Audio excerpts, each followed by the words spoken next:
I didn't flinch when the neurologist handed me the clean bill of health. I just folded it neatly and slipped it into my purse, right next to the notarized documents that removed my son and his wife from everything they thought they'd inherit. "She's losing her mind," Elena had whispered, thinking I couldn't hear, but I did. I heard every word, and I remembered them right down to the way she said "Mom," like it was a formality, not a bond. Funny how someone with a failing memory managed to sign every page that made sure they got nothing. Before we begin, may I ask, where in this big, beautiful world are you listening from? It's always a quiet honor to know who's sharing this space. Drop it in the comments, and don't forget to subscribe. The salmon was overcooked. Marla had known it the moment she opened the oven and saw the edges curling away from the foil like burnt paper. She plated it anyway. Nobody would say a word about it. They never did. Drew would chew politely, Elena would drink too much Chardonnay, and Lila would keep her eyes on the green beans, pushing them into neat piles that never got eaten. Marla smoothed her blouse in the hallway mirror. The faint smell of lemon polish clung to her sleeves, mixed with garlic and roasted fennel. Her hands were damp, her breath a little short.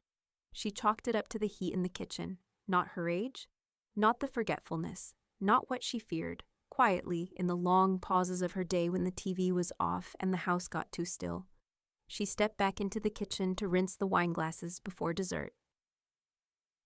It was safer to stay busy, safer to move, to keep her hands full. People didn't talk about you the same way if you looked useful. That was something she'd learned early in life and had never unlearned. Behind her, chairs scraped against the dining room rug. "Elena, give her a hand, would you?" Drew said, his voice casually paternal. "Sure," Elena replied, a little too quick. Her heels clicked softly as she crossed the floor. Marla turned the water hotter, her fingers red beneath the suds. She kept her head down, eyes on the swirling foam, pretending not to notice the soft hush of voices just behind her, near the fridge, where the hum made everything feel more secret. Then Elena leaned in toward Drew and whispered, "She's losing it. Did you see her try to count the change?" The sentence stopped Marla cold. Her heart knocked once. Sharp and deep, like someone had tapped it with a wrench. The faucet kept running, her breath caught, and for a split second, she thought about dropping the glass just to hear something shatter. She didn't. Drew responded with a quiet shrug, his voice barely audible. "We'll figure something out." Then the fridge clicked shut, and footsteps moved away, light and indifferent. Marla stood there, motionless, her back to the room. The wet glass slipped slightly in her grip, and she steadied it. Her mouth had gone dry. She stared at the window over the sink, where her reflection flickered. Not quite old, but not quite herself either. Her face looked unfamiliar in the low kitchen light, blurred slightly by the sheen of steam on the glass. She'd heard the words, every syllable, every inflection, and they were careful, not cruel.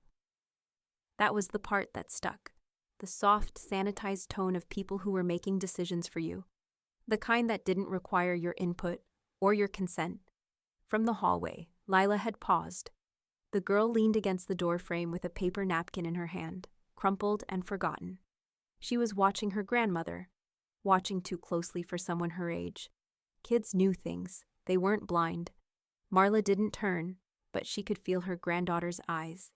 She dried the wine glass with a dish towel, then set it down slowly like she was moving underwater. In the dining room, Joan reached for her wine. She'd been silent through dinner, observing everything with the same hawk-eyed clarity she always brought to her weekly bridge games. She saw the look on Marla's face through the reflection in the hallway mirror. She saw the flicker in Lila's posture, and she definitely heard the whisper. This house had no secrets, not with walls this thin. Joan didn't raise her voice, but her words carried with perfect clarity. She swirled the Chardonnay once before taking a sip. "That's not a whisper," she said. "That's a motive." Elena's head turned sharply. Drew chuckled awkwardly. "Joan, come on." But Joan didn't flinch.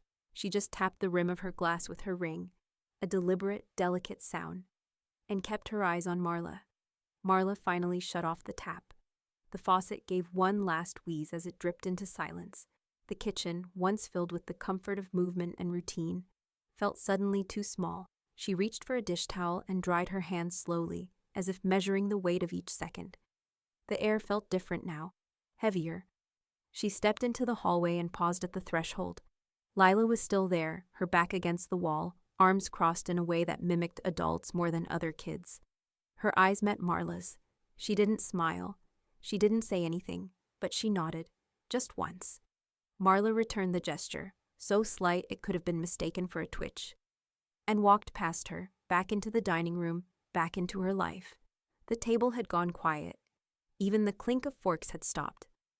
The scent of cold salmon hung thick in the air. No one mentioned the whisper. No one asked if she'd heard. But Lila knew she had. And that changed everything. The manila folders were already stacked by the front door before the sun came up. Marla had woken before the alarm, or if she'd even really slept, and moved through the house in socked feet, gathering documents from the fireproof box in the coat closet, the drawer in the hutch, the old leather satchel in the attic that hadn't been touched since Lila was in diapers. She didn't rush. She didn't hum. She just moved with the quiet precision of someone who'd once run a house, a budget, a family, and remembered how to do it all, even now. At 10:15 sharp, Marla pulled into the small white brick law office on Birch and Carter, where the parking lot still had frost in its corners, and a political bumper sticker peeled on the back of a Jeep 2 spots over. Bennett Cole greeted her in the lobby, looking both surprised and honored. "Marla Garrett," he said with a soft smile, reaching to take the folders from her arms. "To what do I owe this very official-looking visit?" He was in his 50s now, the lines around his mouth deeper. But his handshake still had that same quiet steadiness he'd had back when he was just Cole Jr., fresh out of law school and helping Marla and her late husband set up the family trust. "I need to make a revision," she said, following him down the hall to his office. "Actually, 2.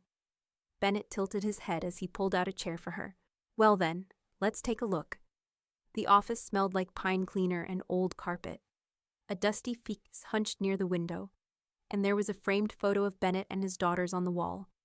One in scrubs, the other in a rowing uniform. Marla didn't bother to sit back. She placed her tote bag on the table and began laying out folder after folder, methodically, like files in a courtroom.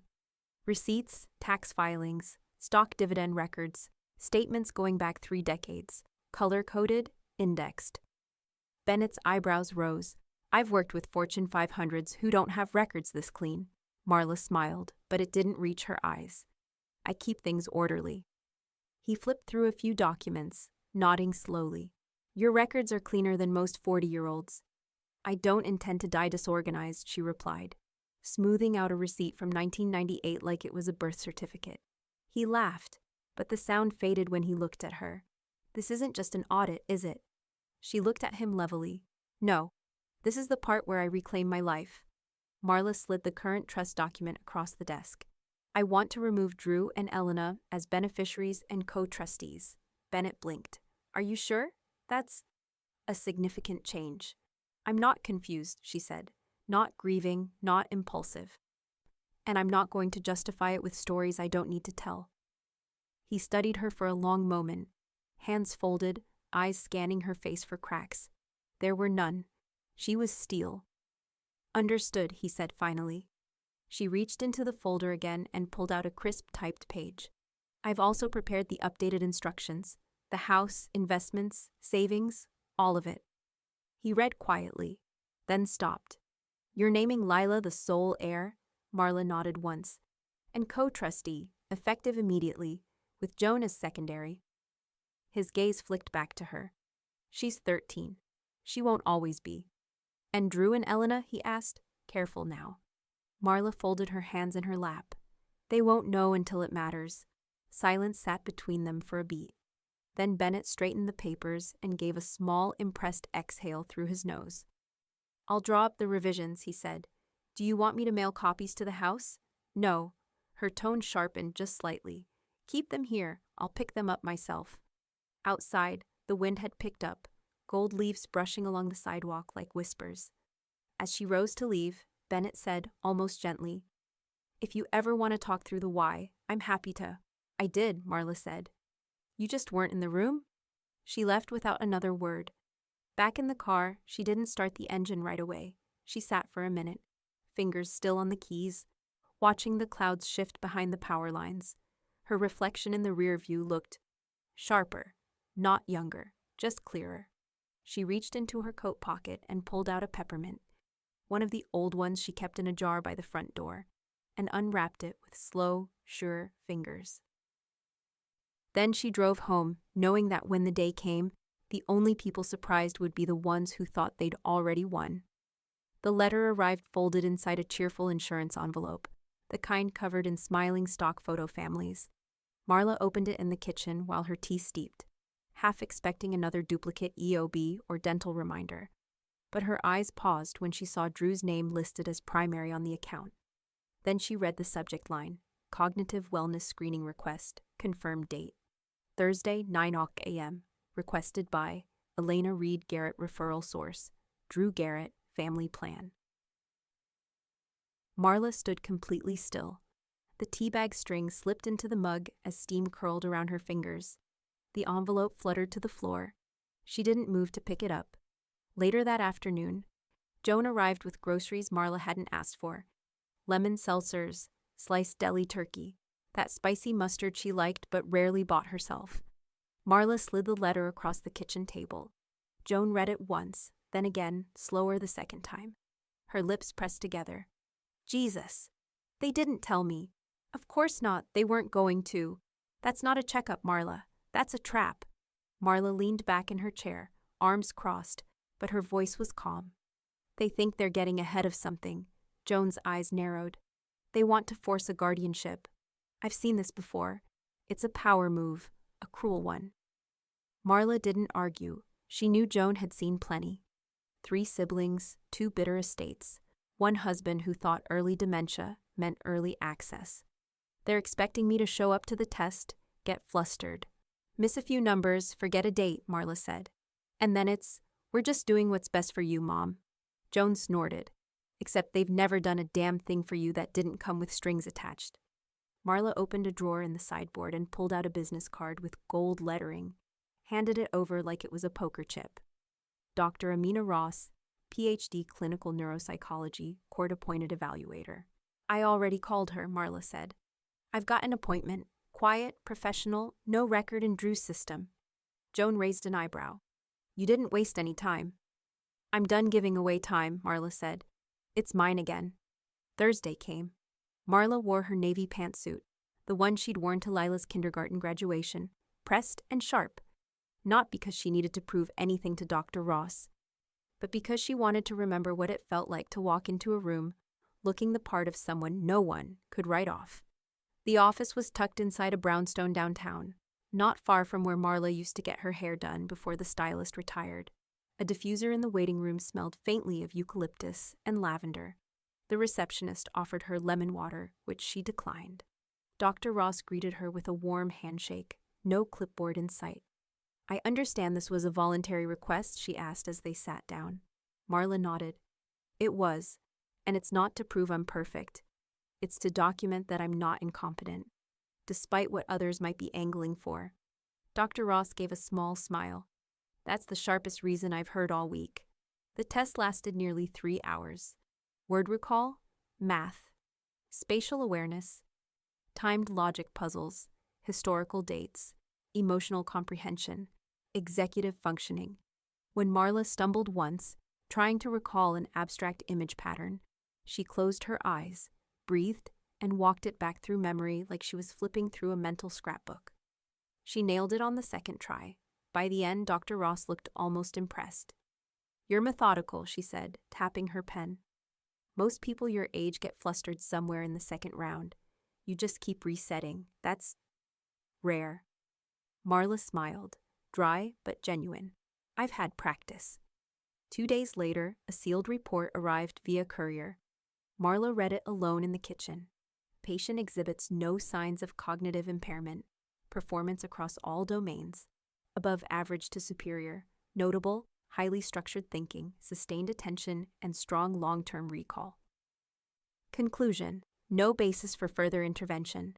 Recommendation. Patient is exceptionally organized, capable of independent decision-making. Marla set the report down, folded her hands neatly. No music played, no dramatic sting. Just a kettle whistling faintly on the back burner and the sound of her own pulse steadying in her ears. She reached for a pen and wrote one word across the top of the document: insurance. Then she slipped it into a locked drawer, beside the trust paperwork and a printed copy of Elena's whisper, now transcribed in Joan's handwriting. That night, at dinner, Drew mentioned nothing. Neither did Elena, but Marla noticed her daughter-in-law kept glancing at her plate, like something was off. "You're quiet tonight," Elena offered, over a half-eaten pork chop. Marla smiled. "I'm just focused," she said. Lila caught her eye from across the table. Marla winked. The bank teller smiled like she was offering soup samples, completely unaware of the fault line she was standing on. "Would you like me to print today's balance before we proceed?" she asked, already reaching for the receipt. Marla shook her head. "That won't be necessary," the woman, maybe 24. Hair in a tight top knot, a nameplate that read Maya T, kept her tone breezy as she typed. "Looks like this is a joint account with a Mr. Drew Garrett. Will he be joining us today?" "No," Marla said evenly. "He will not." Maya glanced up. Marla had come dressed for precision. Dark slacks, a pale gray cashmere sweater, hair pinned back in a clean French twist. Her leather folder sat on the counter between them like a sealed verdict. "I'm here to close the account," Marla said. "Transfer the entire remaining balance into this new trust account." She slid forward a second document, already notarized and stamped. Maya blinked. "Just to confirm, you're listed as the primary?" Marla met her gaze. "Since 1987. She signed with the same pen she used to grade essays back when she taught high school English. Blue ink, clean cursive, not a tremble in sight. It took 15 minutes. When the final receipt printed, Marla folded it precisely and tucked it into the new folder, embossed with the name of the trust she'd opened 2 days prior. Lila Garrett Revocable Family Fund. Outside, a wind picked up as she stepped into the parking lot. It didn't chill her, it lifted her. Bennett Cole met her at the notary desk in his office lobby, already flipping through the prepared paperwork. "Power of attorney, financial and medical. Both revised," he said. "No more Drew, no more Elena. You're listing Lila first, Jones second." "That's right," Marla said. He glanced up. "You understand the implications of that?" "I understand everything they were planning to take," she replied. "And how fast they would have taken it." The documents were signed in triplicate, notarized, scanned, and filed. Bennett handed her the final copies in a slim binder. "You're as thorough as a litigator," he said, closing the cover. "I've been married to a Garrett," she replied dryly. "You learn how to anticipate loopholes." He didn't laugh. He just gave her a small nod of quiet respect. Before she left, he added, "You know this won't sit well." "I'm not preparing for peace," she said. "I'm preparing for after." Back at home, Marla laid out everything on the dining room table. Each set of documents had its own labeled folder. One copy went into her lockbox. One went to Bennett. The third set she placed inside a fireproof envelope and handed to Joan when she arrived with an armful of groceries. She insisted just happened to be on sale. Joan scanned the paperwork in silence, mouth tightening with each page. Finally, she let out a low whistle. "You didn't just close a door on them. You bricked it over and changed the locks." "They wanted a signature," Marla said, smoothing the last page into the envelope. "I gave them a wall." Joan looked at her, something cautious flickering beneath the admiration. "Are you sure Lila's ready for this? It's a lot to put on a kid." "She doesn't have to know yet," Marla said. "But I trust her to grow into it. She's got more backbone than either of them combined." Joan nodded. "And Elena?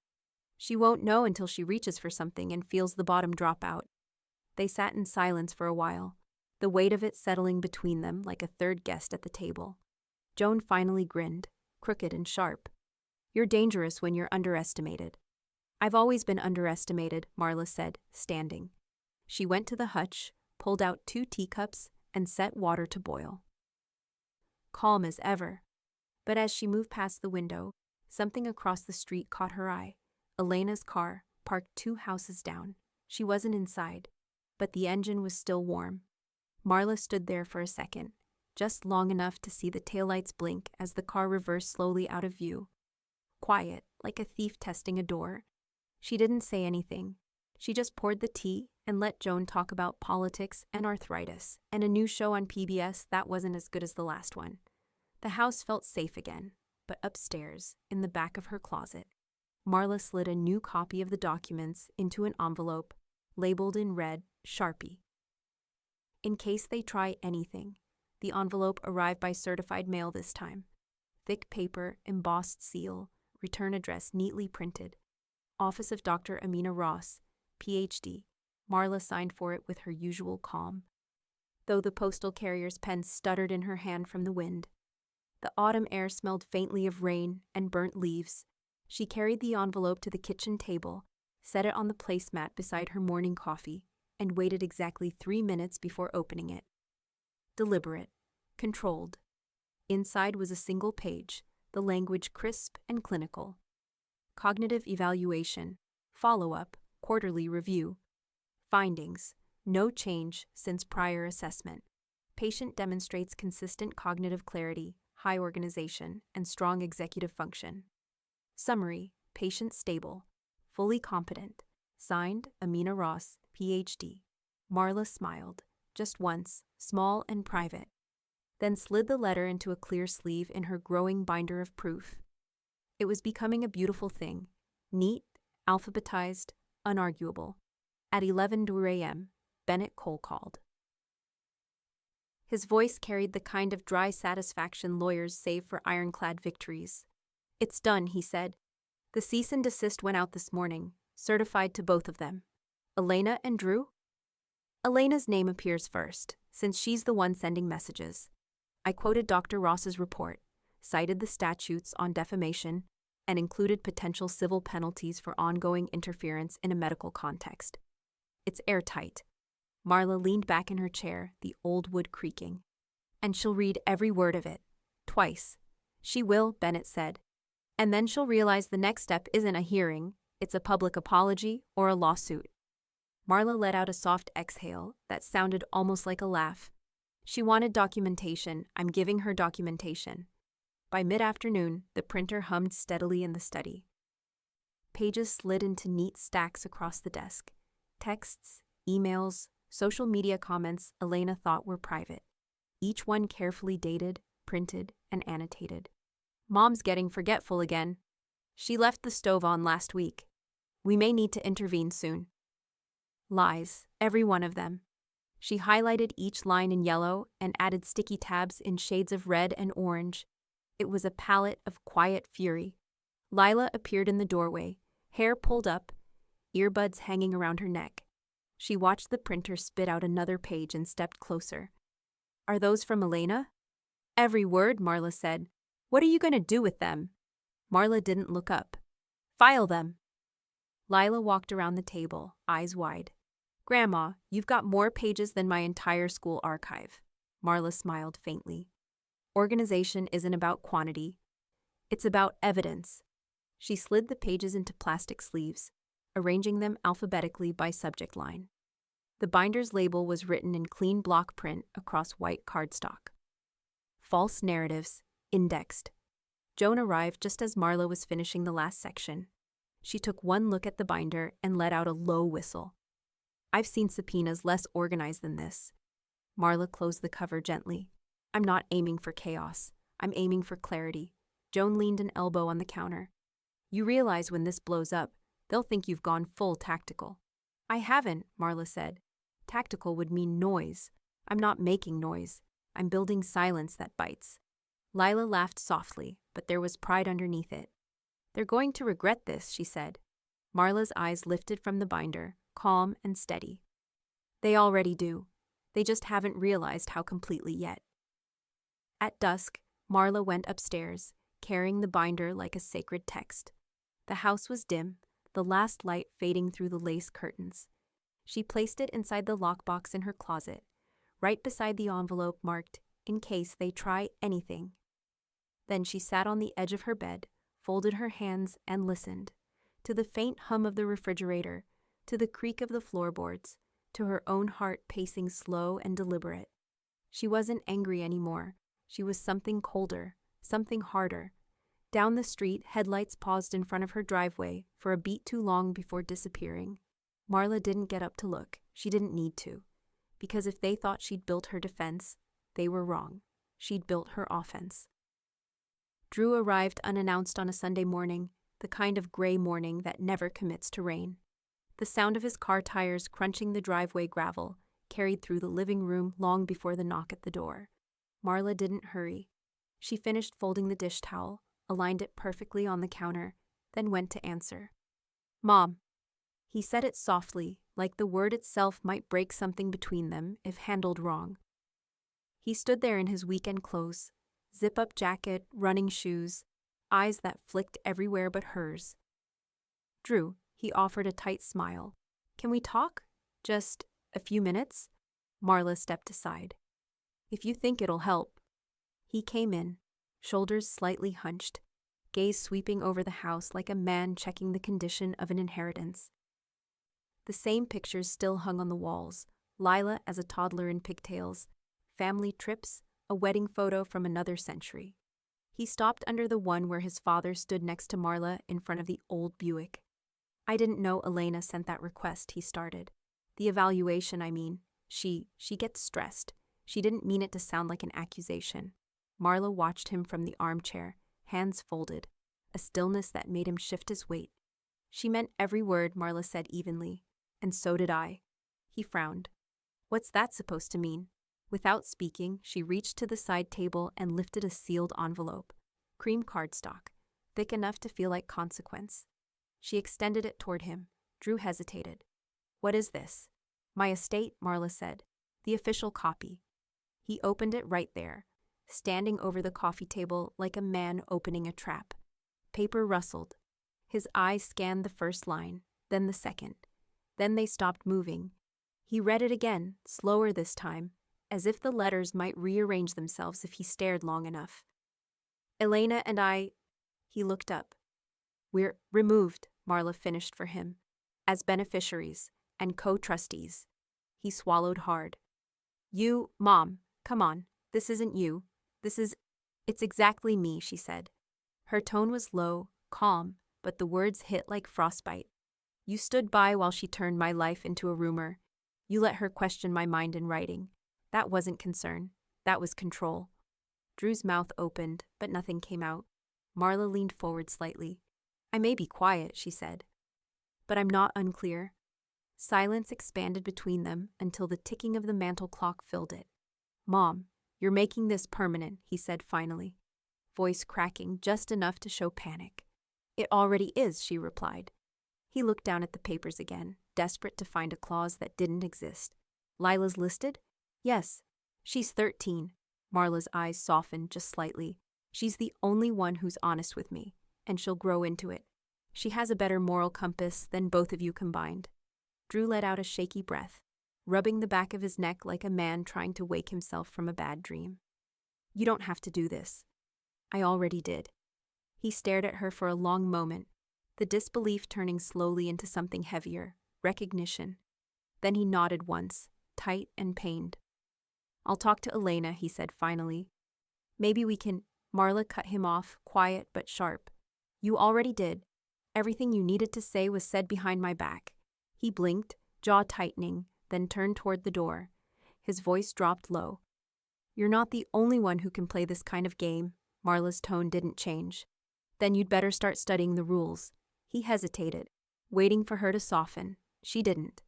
When he left, the front door shut with a sound that wasn't quite a slam, but close enough to echo. Joan arrived half an hour later, carrying a grocery bag with 2 scones and a face that said she'd already heard.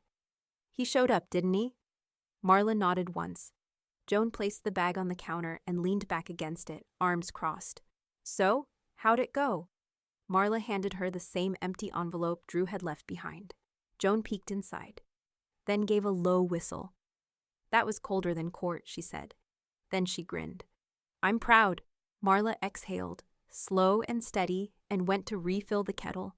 Through the window, she could see Drew's car parked at the corner, unmoving, engine off. He wasn't gone, just waiting. The water hissed as it started to boil. Joan followed her gaze. "You going to call Bennett?" Marla shook her head. No, let him sit there a while. She poured the water over the tea leaves, steam rising between them like a veil. Eventually, she said, voice almost tender, he'll realize he's not waiting for me. Joan tilted her head. Then who's he waiting for? Marla smiled. The kind of smile that didn't reach her eyes. For the moment, he finally understands what losing feels like. Marla's study looked like a crime scene, not in chaos, in evidence. Bank statements were spread across the table in tidy rows, a 5-year grid, each page marked with neon sticky tabs. Grocery store receipts, pharmacy records, heating bills, insurance premiums, garbage pickup. Every essential expense tracked, every month accounted for, and in all of it, not a single payment from Drew. Not one charge from Elena, no Venmo transfers, no checks, no deposits tagged with utilities or for Mom. Nothing, just Marla. And the quiet, consistent trail of her independence. She sat in the wingback chair, highlighter in hand, moving down the final column with the steady patience of a woman who once balanced a household on a teacher's salary and never bounced a check. Her eyes were sharp, her mouth expressionless. There'd been whispers, she knew. Neighbors at the block party saying Elena was so devoted that Drew was really stepping up to take care of his aging mother. People clucked their tongues, admired their generosity. We help where we can. She's on a fixed income. Sometimes she forgets her medications. They said those things like it made them heroes. But Marla had the receipts. That afternoon, Bennett came by in person. He carried a blue folder, not thick, but heavy with implication. It's all here, he said, laying it on the table. Affidavit of financial and medical independence, notarized. I've included language that explicitly rebuts the dependent elder narrative. If they challenge your competency in court, this makes it clear you've been self-sustaining the whole time. Marla nodded. Good. You sure you want to distribute it proactively, he asked. That's a pretty public move. I'm not worried about their embarrassment, she said. I'm worried about their next lie. This stops the next one, before it starts. The next morning, she sent copies to 3 places. Her primary care office, where Elena once asked a nurse to put notes in about memory lapses. Her bank, where Drew had casually inquired about co-signing rights 6 months ago. And her HOA board, where she knew Elena had told at least one neighbor that they were helping Mom pay for landscaping and snow removal. All false, all preventable, now permanently corrected. Each envelope was signed in Marla's looping script and marked for records only, no action required. But action, of course, was the point. That evening, Marla sat in the kitchen with Lila, who was finishing up homework at the counter, earbuds hanging around her neck. What are you working on? Lila asked, eyeing the binder on the table. Filing some facts, Marla said. Lila leaned over, flipping through a few pages. Her brows raised at the tabs, the signatures, the charts. They told people they pay your bills? Marla nodded once. But they don't? No. Lila looked genuinely baffled. Then why would they lie? Because lying is easier than giving. She let that hang for a moment before adding, and because no one expects the person being lied about to speak up. Lila flipped another page, this one labeled, Financial Contributions, None. She shook her head. You're giving them the gift of reality, Marla smiled. Exactly. That night, Joan called just as the dishwasher started its cycle. I ran into Stephanie from the HOA, she said. Without even a hello, she got the affidavit. And, Marla asked. She said it was clear and professional. That's all? She also said it was the first time she's ever seen someone get ahead of a rumor before it could spread. Joan paused. Then she asked if Elena was okay. Marla chuckled. Define okay. Joan's voice went quiet. They're slipping, you know. Drew's playing defense and Elena's lashing. They're not thinking clearly. They never were, Marla said. There was a beat of silence. Then Joan asked, What's next? Marla stood, crossed the kitchen, and checked the door. Locked. She looked out the window. No headlights, no cars, just quiet. Then she turned to the pantry and pulled down a small, unassuming box labeled Miscus Legal. Inside was a single thumb drive. What's next? Marla repeated. Proof of what they actually did. The knock came at 9:12 a.m. Not the familiar knock of a neighbor, not the careless tap of a delivery driver. This was 3 precise raps, measured, official, and impossible to mistake. Marla had just poured her tea. Earl Grey, 2 sugars, no milk. She set the spoon down gently and walked to the door without rushing. She already knew what this was. The woman on the porch wore government shoes, black flats, state-issue laptop bag, a badge clipped to a canvas ID lanyard. "Ms. Garrett?" she asked. Marla nodded. "Yes. I'm with Adult Protective Services. We received a report expressing concern for your safety and cognitive state. May I come in?" Marla stepped aside. "Would you like tea?" The woman blinked. Yes. Actually, I would." Marla didn't flinch. "Kitchen's through here." The caseworker's name was Angela Ruiz, and she looked young, mid-30s, pressed blouse, polite exhaustion behind the eyes.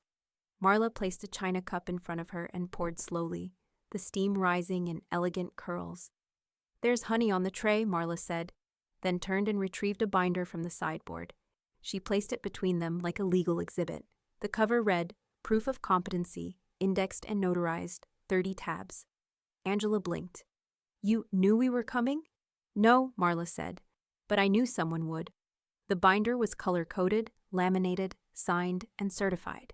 Inside were cognitive assessments, signed by Dr. Ross, court-approved, affidavits from Bennett Cole financial statements dating back 6 years, a detailed medication log, email exchanges disproving dependency claims, 3 notarized letters of community standing, and a chart titled Rumors vs. Receipts. Angela leafed through the first 10 pages, then paused, visibly thrown off her usual script. "I've worked in this department for 9 years," she said. "I've never seen documentation like this." Marla sipped her tea. "I imagine you get a lot of panic, a lot of people who don't have paperwork. That must be frustrating." Angela gave a slow nod. "The report said you'd been misplacing medications, leaving burners on, seemed disoriented in public." Marla raised an eyebrow. "From whom?" Angela looked uncomfortable. "We don't disclose complainants. But it was submitted by someone identifying as your daughter-in-law, Elena Reed Garrett." Marla gave a small, dry smile. "Of course it was." Angela flipped to the neuropsych report, scanned the highlighted summary, then to the notarized power of attorney documents. She closed the binder slowly. "I'm marking this report as frivolous and unfounded. Officially," she said. "You're organized, lucid, financially independent, and in full control of your affairs." Marla nodded once. "Would you like a copy for your records?" Angela blinked again. "You have copies." "In triplicate." Angela accepted the envelope Marla handed her, visibly torn between awe and second-hand embarrassment. "Just so you know," she added carefully, "we will be issuing a formal warning to Ms. Reed Garrett. Misuse of APS resources is a documented offense." Marla didn't react. "You may also want to flag her name in case she gets creative next time." Angela stood, clutching the envelope like a student dismissed from a master class. "You'll be getting a formal letter from our office in the next week, but unofficially, you're already clear." Marla walked her to the door, slow and composed. "Thank you for your time," she said. Angela turned back, eyes still wide. "No, thank you. I've never seen anyone this prepared." Joan arrived 20 minutes later with a bag of bagels and a face full of storm clouds. "Tell me that wasn't who I think it was." Marla poured her a cup without answering. Joan set the bag down. "APS. Elena really called APS on you." Marla passed her the second binder, identical to the first. Joan flipped it open, mouth twitching in disbelief. "They brought a matchstick," she muttered. "You brought a bonfire of evidence." Marla sat across from her, hands folded in quiet satisfaction. Joan shook her head. "I swear, I've worked depositions less organized than this." "I'm not trying to defend myself," Marla said. "I'm just showing my work." The doorbell rang again. This time, a courier, a manila envelope handed off with no words. Marla opened it slowly. Inside, a copy of Angela's field report. One sentence circled in blue pen. "Complainant may be attempting to fabricate dependency for personal gain." Joan leaned over to read, then sat back in her chair, stunned. "Marla!" But before she could finish, Marla's phone buzzed once. A text from Bennett. Let them try again. We'll keep every receipt. By Thursday morning, the house smelled faintly of toner and determination. Marla had been up since dawn, printing final documents, aligning signatures, and slotting papers into labeled sleeves. It was a ritual now, each motion deliberate, almost meditative, the rhythm of justice in her own hands. 3 stacks sat before her on the kitchen table, each one sealed and stamped. Medical authority, revoked. Financial power of attorney, revoked. Estate representation, revoked. The last one, thick with attachments, bore Drew and Elena's names in bold under the word rescinded. Marla double-checked every signature, her handwriting steady as law. She signed with the same blue pen she'd used when she opened her first savings account 40 years ago. A small private symmetry that made her smile. Bennett arrived at 10:30 sharp, the morning light glinting off the brass corners of his briefcase. He stepped inside with the quiet reverence of someone entering a cathedral. "All 3 revocations ready?" he asked. Marla nodded, and filed digitally, 2 copies with you, 1 here. He scanned the first page, lips pursed in approval. "The language is airtight. They can't even act in your name if they tried. No financial proxy, no medical override, no estate access." Marla poured him coffee. "Good. I'm also adding a no-contact directive." Bennett looked up. "Formal or informal?" "Formal," she said. "Filed with my physician, my bank, and my HOA. Any communication from either of them, verbal, written, or electronic, is to go through you." He nodded, signing his initials on the bottom corner of the packet. "Consider it enforced." Marla closed the folder with a quiet click. "They questioned my memory," she said softly. "They didn't realize what I remember is law." Bennett smiled faintly, like a teacher proud of his sharpest student. "You've built a fortress, Marla." "No," she corrected. "I've built an exit." That afternoon, she sat at her computer, the soft blue glow lighting her face. Lila stood beside her, eyes darting across the screen. "Passwords," Marla said. "Everything's in this document, encrypted and backed up on the drive in the pantry. You're the only one with access now." Lila hesitated. "What if they find out?" "They won't. But if they do, let them see the login screen. Let them type the wrong answers forever." The girl smiled, a small, fierce mirror of her grandmother. "You really thought of everything," Marla glanced at her. "Everything worth protecting." Lila leaned closer, watching as Marla added one last folder to her desktop. Directive files, authorized users only. Inside were duplicates of every affidavit, evaluation, and revocation, each labeled, time-stamped, and cross-referenced. The sort of precision Drew would have called obsessive. The sort of precision that now made him powerless. By sunset, the house was silent again. Joan was gone, Bennett back in his office downtown. The printer had cooled. The teapot sat empty. Marla stood by the window, arms crossed, watching the first stars flicker to life above the bare trees. For the first time in months, she felt her chest expand freely. It wasn't triumph, it was clarity. She had taken back every inch of ground they'd tried to claim. Her phone buzzed on the counter, a voicemail, Drew's number. She didn't answer. She pressed play. "Mom, I don't know what Elena was thinking. I thought we could fix this. You're shutting me out, and I don't even know why anymore. Just call me back. Please, I don't know what to do." His voice cracked on the last word, small and uncertain, the sound of a man realizing too late that power isn't inherited. "It's revoked." Marla saved the message under a new folder on her desktop. She titled it simply, Closure. Then she unplugged the phone, poured herself a glass of wine, and sat at the table surrounded by quiet. Outside, a car idled briefly at the curb, then drove away. Marla didn't turn to look, because for the first time, they weren't the ones watching her. She was watching them, and they had no idea how close the end already was. The printer hummed again. By now, the sound had become part of the house, less a machine, more a witness. Marla sat beside it, watching each message come through, one by one, screenshot by screenshot. The group chat Elena never thought she'd see printed in full. "She didn't remember my name at lunch last week. It's getting worse." She repeats herself. Lila notices too. "We should just move her into assisted living and figure out the rest later." Every word, Time-stamped. Every lie, preserved. She slid the stack into a new folder, this one blood red and labeled in bold ink. Group messages extracted and verified. No context needed. The cruelty was clear.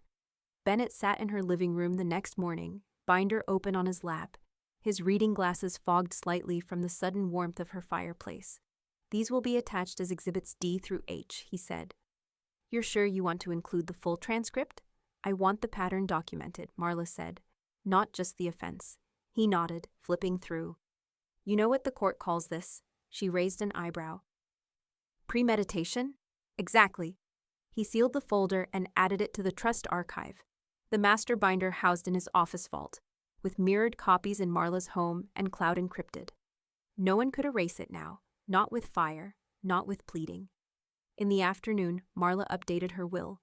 Joan sat across the table with a cup of lemon tea, eyes narrowed at the clause being added. "Any heir or representative who contests this will, whether formally or informally, will forfeit all rights, interests, and inheritance. This clause is binding, final, and absolute." "No contest," Marla said aloud. "Clear as daylight." Joan smirked. "Poetic, really. You're not locking them out. You're daring them to knock." "Let them knock," Marla said, initialing the margin. She signed the final page, her pen smooth and unhesitating. Later that evening, Lila knocked gently on the study door. She stepped in, holding a folded letter in her hand. No stamp. Just her handwriting, a little shaky, but proud. "What's that?" Marla asked. "I want it to go in the safe, with everything else." Marla took the letter and unfolded it. "To anyone who reads this, I was there. I saw it. Every day, every lie, every threat. My grandma remembers everything, and I do too. This is just in case they ever say she imagined it. Lila Garrett." Marla pressed the letter to her chest for a moment. Then she opened the safe, nestled it between the APS report and the updated POA, and closed the door with care. "You didn't have to do that," she said quietly. Lila shrugged. "They made you keep receipts. I figured I should too." That night, Joan stayed late. They sat by the fireplace with cookies and decaf coffee. The glow, warm and private. "You know what they forgot?" Joan said suddenly, breaking the silence.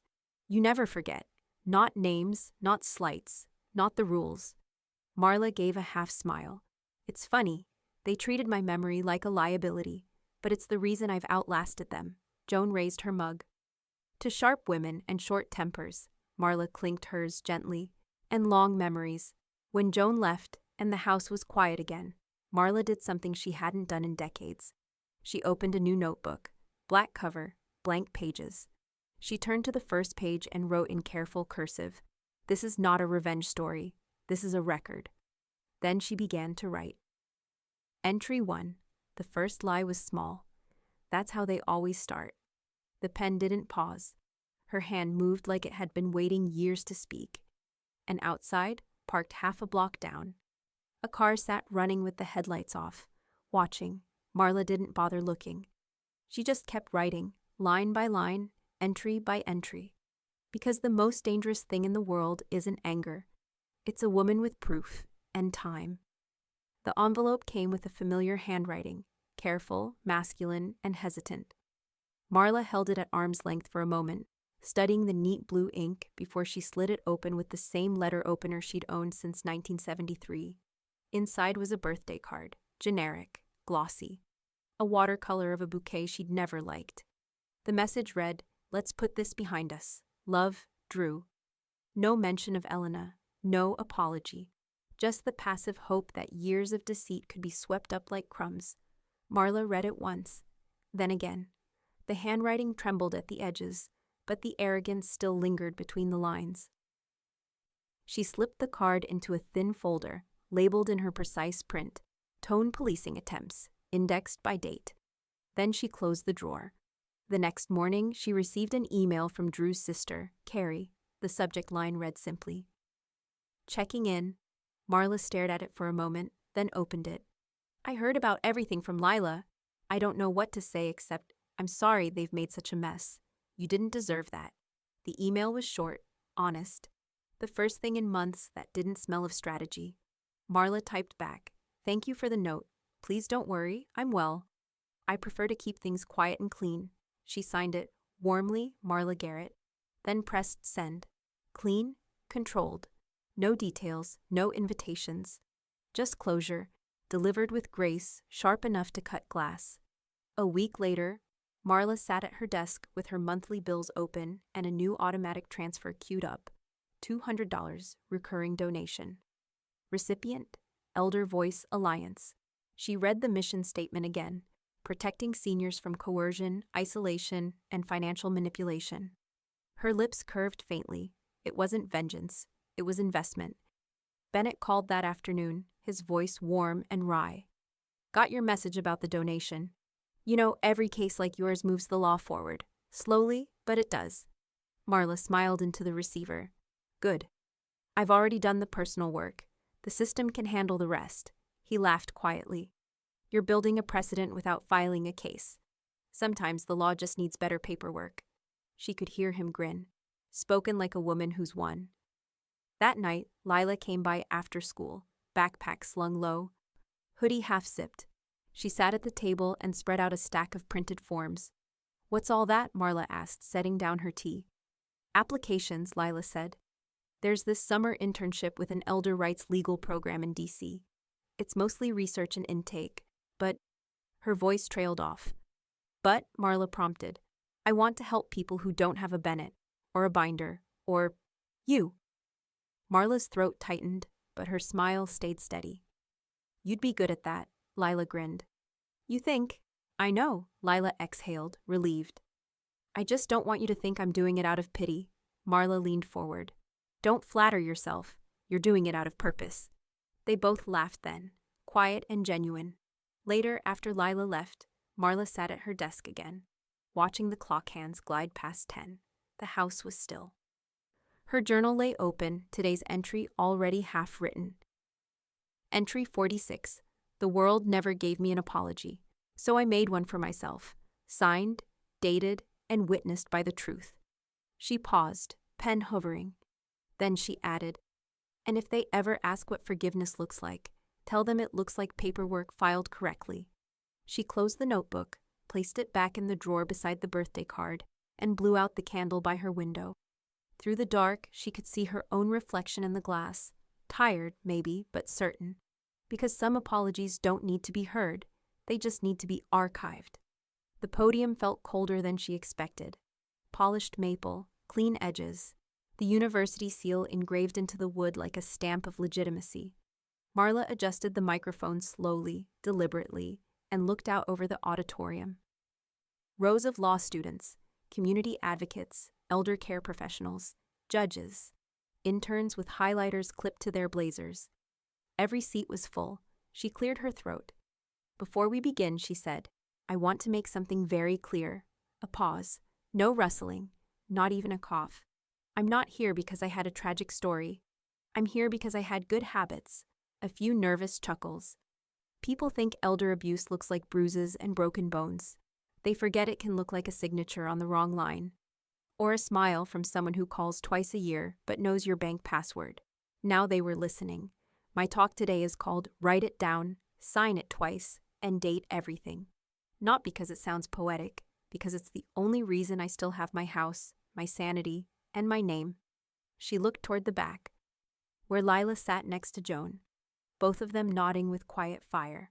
Your paper trail, Marla said slowly, is your sword and your shield. Especially when the people trying to control you know how to weaponize your silence. She opened a folder, read from it. She's forgetful. She left the burner on.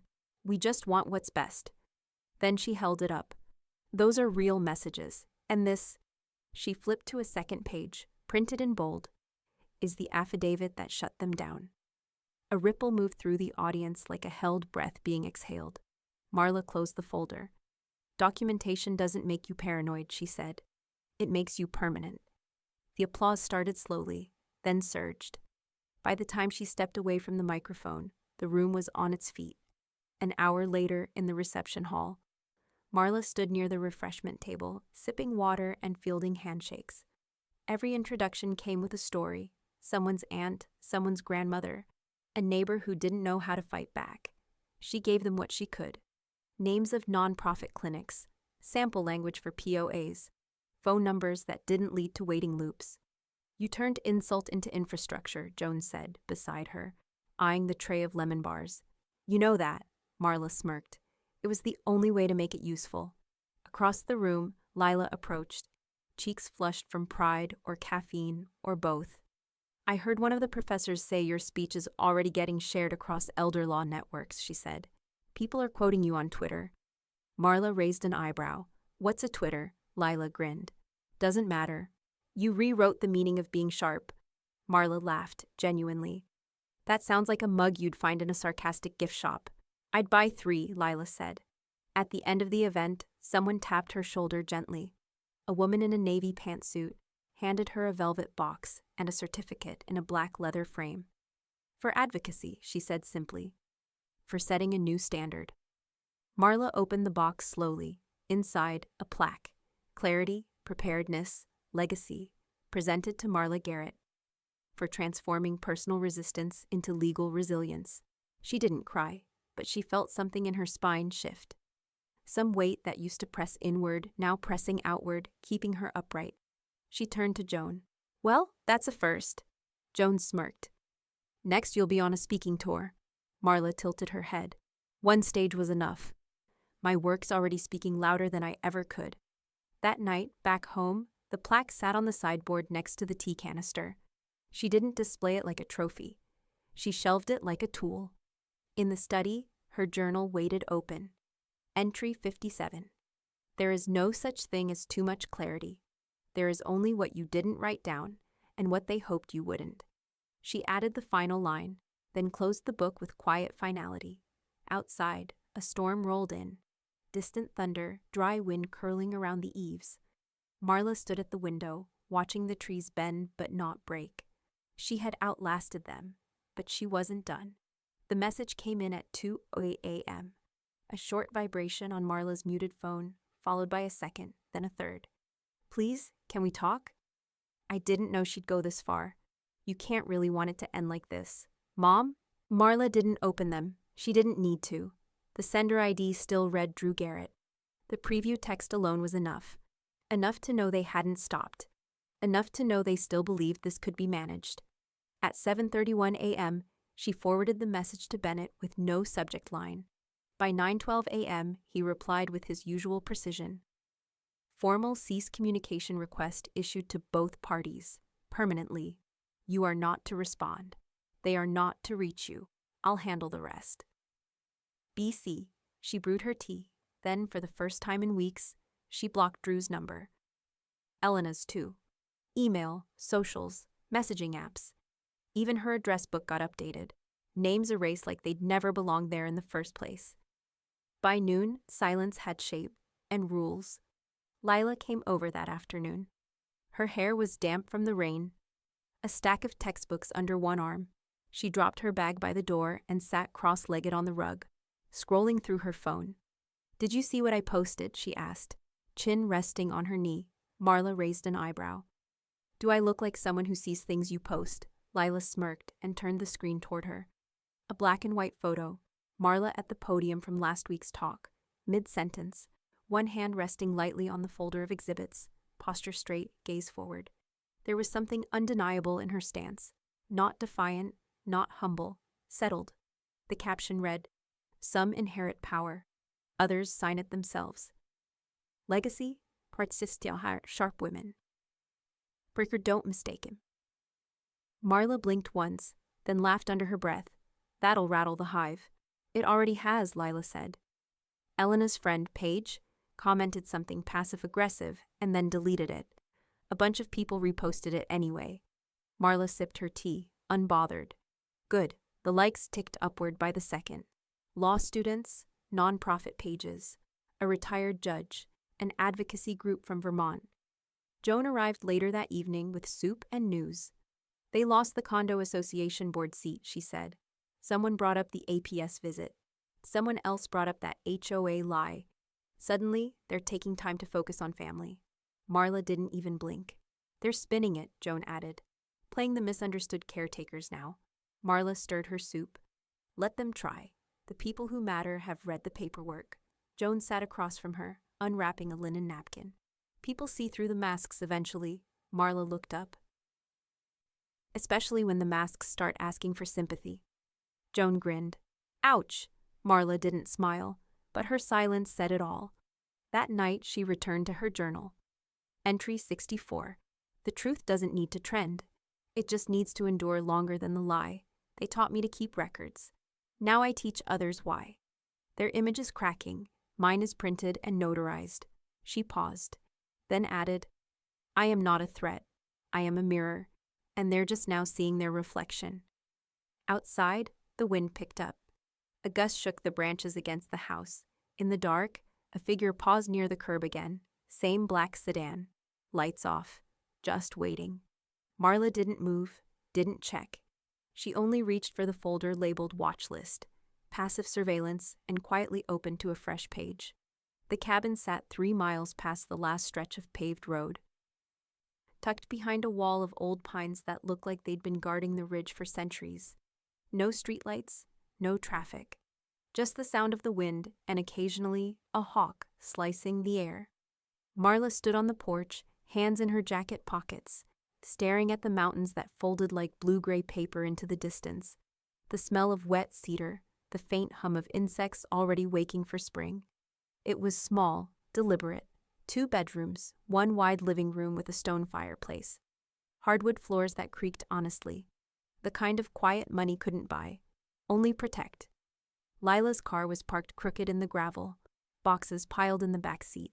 Books, lamps, and a framed photo of Marla at the lectern from her talk, still in its brown paper sleeve. Where do you want these? Lila called from the doorway, balancing a stack of novels. Marla turned, smiling. By the window, books should always have a view. Lila set them down and looked around. This place feels like, I don't know, a kept promise. That's because it is, Marla said. One I made to myself. They spent the afternoon setting up the space, rolling out rugs, stacking books by subject, hanging paintings in quiet, measured symmetry. Marla's collection of framed certificates stayed wrapped, untouched. But the journals, the black ones, the ones that held everything, were given their own shelf. By sundown, the cabin felt lived in. Warm light spilled across the room, catching dust motes that drifted like gold. Lila stood back, surveying their work. You could live here forever, Marla smiled faintly. That's the idea. Later that night, while Lila scrolled through college emails on the sofa, Marla sat at her desk in the corner, her new desk, the one facing the mountains. On the screen, the title glowed at the top of a fresh document. Remembering Clearly, a memoir by Marla Garrett. She'd written the first 2 chapters in the city, but now the words came easily. The story wasn't about bitterness or revenge anymore. It was about record-keeping, what truth sounds like when spoken slowly, without anger. Each entry wove between fact and feeling, the whispers she heard that day in the kitchen, the long paper trail, the way silence can feel heavier than accusation. When she finished for the night, she printed the new pages and laid them on the table to cool. The smell of ink still fresh, the lines crisp and decisive. Evidence even now. A week later, Joan arrived with a coil binding machine she borrowed from her church's office and a bag of lemon muffins. I figured you'd need a co-conspirator, she said, dropping the machine on the counter. And snacks. They worked side by side, Joan feeding the pages into the binder while Marla stacked them in order. Neither woman spoke much, except for small adjustments. That page is out of order, or mind the margin. When they were done, Joan smoothed the cover page flat with her palm. The title stood out in sharp black serif, Remembering Clearly.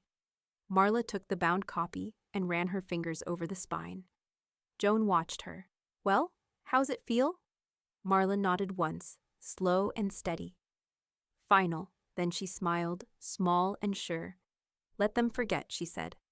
I'll archive it instead. Joan grinned. Now that's a line worth engraving. The last envelope came 2 months later. A plain white one, no return address, postmarked from the city. Marla didn't open it. She slid it into a drawer beneath the old birth certificates and house deed. It wasn't defiance, it was documentation. One last entry for the file. No more letters, no more whispers, No more waiting to be understood. That evening, as the sky turned violet over the ridge, Marla stepped outside with a mug of tea. The cabin lights glowed behind her like a heartbeat.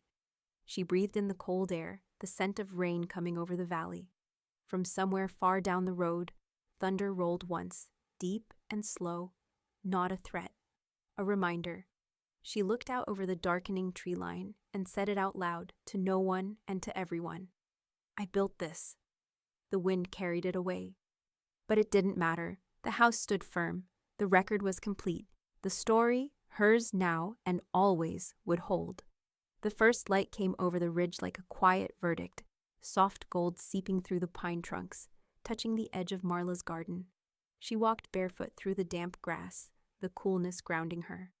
Rows of herbs, still beaded with dew, leaned toward the sunrise. Lavender, mint, rosemary. The air smelled alive again, the way it hadn't in years. There were no visitors now, no cars idling at the curb, no voices behind the walls, just the low hum of morning insects and the rustle of leaves against her sleeve. Each step was measured, patient. The earth was hers again, every inch of it paid for, documented, defended. Inside, the phone chimed once, a text from Lila. All locked, all safe, just like you said. Marla smiled at the screen, her thumb hovering for a second before she typed back. Good girl, remember that phrase. It'll keep you free. She slid the phone onto the counter beside her tea, the steam rising like punctuation on the end of a long sentence. Joan arrived mid-morning, wearing sunglasses and carrying a basket of tomatoes. You look like someone who slept, she said. I have, Marla replied, deeply. They sat on the porch, the wood warm beneath their feet, sipping coffee that tasted faintly of smoke. Joan leaned back, studying her friend. You know, she said, they never really understood you. Marla didn't look away from the horizon. They didn't need to. Joan nodded slowly. They called you controlling, secretive. All those little words people use when they're scared of someone who can't be fooled. Marla smiled faintly. They called me fog. Joan tilted her head, and Marla's eyes gleamed in the sunlight. I was architecture. Joan laughed, a single sharp burst, and shook her head. You never forgot who you were. That was their mistake. Maybe, Marla said. But I'm grateful for their underestimation. It gave me time to build in peace. By afternoon, Joan was gone, and the cabin was quiet again. The legal binders sat on the sideboard, untouched. The edges gleamed with the faint sheen of protective laminate. Inside, every affidavit, every will revision, every notarized declaration. Its order absolute, its story indisputable. She no longer needed to open it. The documents had outlived their urgency. On the mantel, the bound copy of Remembering Clearly rested beside the plaque from the university. The words on its spine caught the light when the breeze stirred the curtains. Marla took a slow sip of tea and looked around her living room. Everything had its place. Every paper was signed. Every secret was stored in truth, not fear.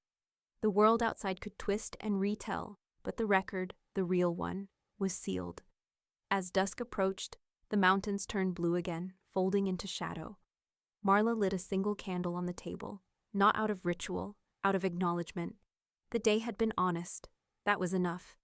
A cardinal landed on the railing, tilted its head, then disappeared into the trees. She smiled.